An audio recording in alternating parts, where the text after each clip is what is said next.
Është e vërtet që mbasi që e keni montu një material, do ma sfigosh historinë e krejt këtij materiali, ku ka qenë në sfond betimi i një brigade të Farkut me pjesëmarrjen e ish-ministrit Ahmet Krasniqi, ju kishi planifiku që ta transmetonit këtë, kish ardhur dhe ministri, ishte pajtu me materialin.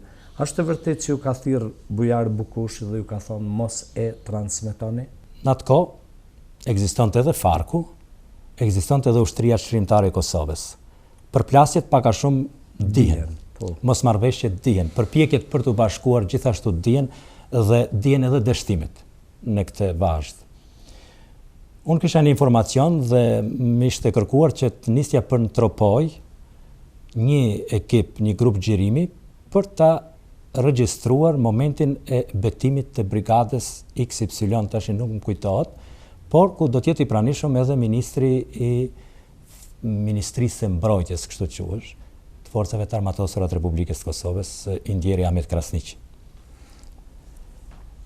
Ceremonia është pasqyruar, është montuar, është gatitur, është bërë gati.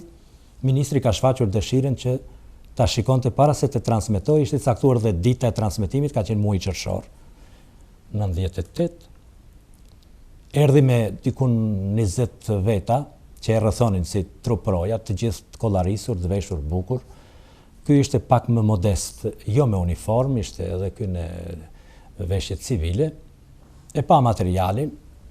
Materiali ishte një kronologji asaj çfarë kishte ndodhur atje, pa ndonjë pompozitet, por gjithë ceremonia e betimit, e intonimit himnit të kësaj brigade ishte shpërfaqur në ato 10-12 minuta të këtij montazhi televiziv. I pëlqeu, pim një kafë më la për shtypje një fjali e kolonelit që për herë të pare shihja fizikisht.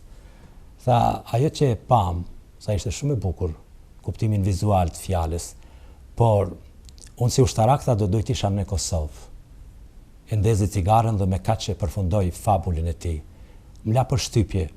Ne nuk mund të shkëmbenim shumë mendime, ide. E ndjeja vetën se jemi survijuar nga të gjitha anët siç e ndjente edhe vetë ky si ministër, sepse të gjithë na rrinin mbi kokë. U përshëndetën, ishte koha e lajmeve, ai vlugu më i madh i punës kur krijohet skaleta e emisionit. Dikun nga ora 17 e ca, se emisioni transmetohej në orën 18:35, mbie telefoni kryeministri Bujar Bukushi. Do më thënë informacionin e kishte nga këto me siguri që ishin rreth rrotull nesh. E pat materialin, e pam, ju pëlqeu, po. S'keni parë asgjë, nuk mund të shkoj. Me keqardhje nuk u transmetuaj material, nuk është transmetuar asnjëherë, vetëm se është përdorur një sekuencë kur ai është vrarë, që e kemi përdorur si një tip arkivi në ceremoninë e varrimit të tij.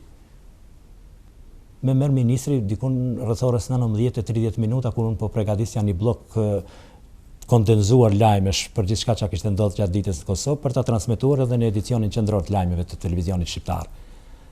Ishte shumë i qetë në atë çfarë ma thanë në telefonat, cila është arsyeja, thash, e prori yt ka urdhëruar që të mos transmetohet. Me kaq ai si duket tu bind dhe uli receptorin. Kjo mua asnjëherë në asnjë variant nuk më është sqaruar pse dhe cilat kanë qenë arsyet e mos transmetimit të një materiali të tillë.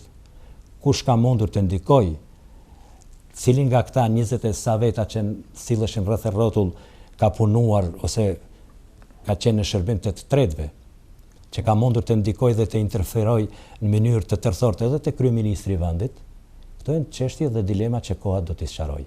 Por unë e kam pas urdhër dhe është shumë e qartë se ka qenë vetë kryeministri atëhershëm Bujar Bukushi, i cili ka urdhëruar që materiali nga betimi i brigadës së Farkut në Tropoj të mos transmetohet dhe nuk është transmetuar. Materiali ekziston, ruhet në arkivat e radio-televizionit shqiptar.